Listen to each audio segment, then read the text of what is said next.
السلام عليكم ورحمة الله وبركاته. معكم أسماء من قناة Everything with أسماء. اليوم جبت لكم وصفة هي مش جديدة مش مبتكرة، ولكن على طريقتي وكاين بزاف عملوها، اللي هي الحميص. دونك احنا في الجزائر نحبوا الحميص سورتو في الصيف، في فصل الصيف يعني اكثر حاجه نحبوها. وايضا سلطه المشويه يعني نفس الشيء. هادو الاثنين لازم يكونوا يعني وقت الصيف وقت الحر. لكن انا استخفت عليه عندي بزاف ما كليتوش، ف قلت نديرو، قلت نشاركو معاكم ولما لا. دونك واش نحتاجو لي مع واحد الفرقه استيوس صغيره، يعني حميص على طريقتي شويه. الوغ واش نحتاجو لهذا الحميص؟ الوغ هنا عندي انا فلفل اخضر، فلفل هنا برك. هادو الفلافل ما كيش نقولوا حنا كانوا ديجا استعملتهم قبل وبقاو هكذا نصف، فخير من نرميهم ويفسدوا لي راح نستعملهم. فهادو يعني ما ديروش عليهم. دونك يكون عندكم فلفل اخضر، طماطم، فلفل حار. والحاجه الجديده بالك اللي ما على باليش بالك معها، هذه جديده من عندي، اللي هي الجريوات ولا الكوسه. راح نوري لكم كيفاش راح نديرها معاه.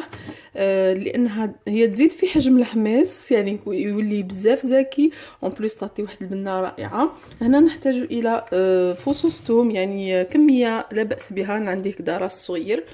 دونك لهنا عندنا ملح، فلفل اسود، وزيت الزيتون.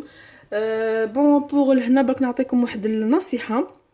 انا هنا ما عنديش طماطم هكا حب، هذوما اللي بقاو لي، لكن حنستعمل بيوري تاع الطماطم يعني مشريه، هذيك الكونسيرف ماشي كونسونطري، الكونسيرف برك. هي دائما ليكيفالون تاع او واحد فلفل اخضر باثنين حبات طماطم، يعني اثنين اثنين اثنين اثنين اثنين اثنين اكسيتيرا، هكذا باش يجيك يعني اكزاكت. بالنسبه للسلطه المشويه سي لا ميم شوز. انا راح نقول لكم، انا في البلاد وبكري امي كلشي متعودين انه نشويوه على الطابونه ولا في الطاجين ولا على الجمر، كل واحد كيف يشويه، ونحطوه في الساشي ونغلقوا عليه، ومن بعد نحيو القشره تاعو. لكن انا طريقتي اخرى، لانه الناس سورتو هنا في فرنسا بزاف ما عندهمش الطابونه هذه. دونك تو سامبلومون راح نوريكم انا كيفاش نستعملو. كتعود ما عنديش طابونه، ما نشريش الغاز قرعه تاع هذا. حطيت البلاطاي تاع الفور، وهنا ورق طبخ. هذا كان استعملته قبل، وانا ما نرميهمش، نستعملهم هكذا الوصفات اللي يعني اللي سهله كيما هك. الوغ راح نحط الفلفل تاعي بهذه الطريقه. الفلفل الحار تقدروا تضاعفوا في الفلفل الحار عادي جدا.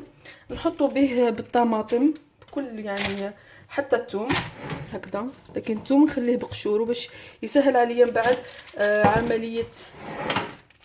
فوالا نحطوه هكذا في النص، نحي هادو عليا ومن بعد نحتاجهم. ونجيب هنا زيت الزيتون ونرشو عليه كامل. فوالا هكذا نتاكد باللي مرشوش، يعني ندهنو. وانا راح نحطو في الفرن. تقدري تدهني بيدك، يعني تعاوني بيدك ماشي مشكل. فوالا انا حنحطو على الفرن، راح يتشوالي يعني بفيت في، ومن بعد راح نكمل معكم كما قلت لكم. انا نحطو في الفرن ومن بعد نرجع لكم. بالنسبه هنا للكورجيت ولا الكوسه، تتسالوا تقولوا واش راح دير بها هذه. انا غنقول لكم تو سامبلومون. انا هنايا سكرفشتها، ربيتها كما تحبوا تقولوا. راح نحطها في منديل يكون نظيف. تعرفوا انه يعني الكوسه ولا الجريوات تطلق بزاف الماء تاعها. حاولي انك راح ناخذها انا نعصرها لهيه، تعصريها تلحيها من الماء وترجعيها. من بعد راح نوري لكم واش راح نعملوا بها. هاوليكم بعد ما خرجته من الفرن، خليته شويه برد.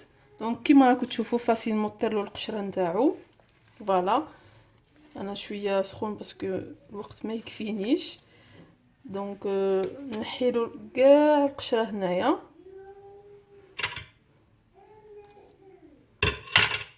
تتنحى يعني فاسيلمون. هو احسن تخليه يبرد وتستعمليه. انا كما قلت ما عنديش الوقت. دونك انا نكمل نقشرو ومن بعد راح نوريكم كيفاش راح نقطعو. انا في هذا الوقت راني شعلت على المقله سخونه، شويه زيت فيها باسكو ديجا استعملت انا شويه زيت زيتون كما تحبوا. هنا راح نقطع.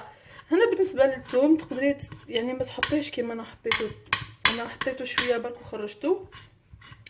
نتوما تقدروا ما ديروش هذه العفصه اللي تقدروا ترحوها عادي وتحطوه دركا. الوغ نحطو هنايا لانه يتنحى القشره فاسيلمون ويعني يطرى بزاف. دونك اللي ما يحبوش هكذا يعني يقدر ما يحطوش معاهم.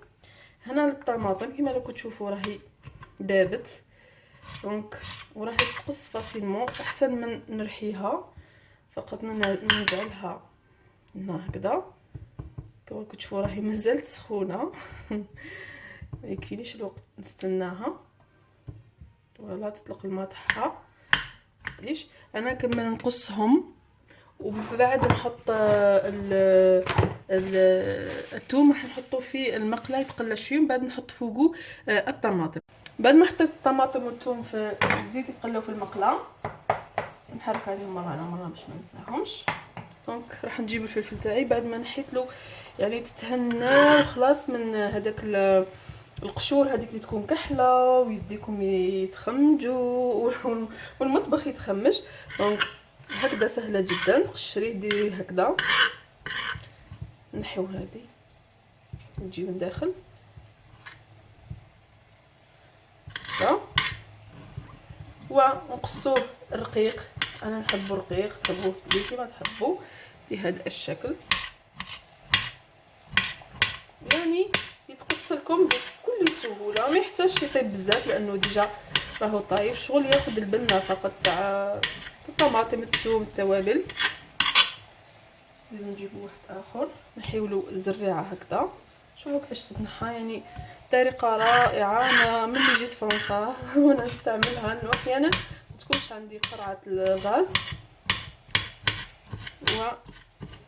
وبكل سهوله يعني راني نخدم فيه بكل سهوله ويجيكم بنين بنين. انا كمل نقطعه كامل باش ما نطولش عليكم ومن بعد نرجع لكم.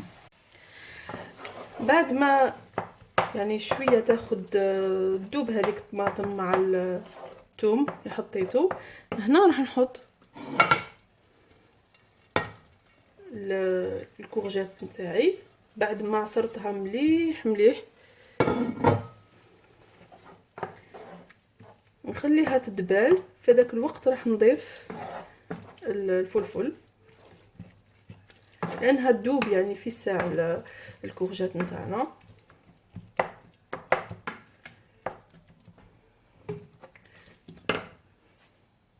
بعد ما تكون دبلت مليح وتقريبا تدخلها طياب هذيك الجريوات راح نحط الان الفلفل نتاعي.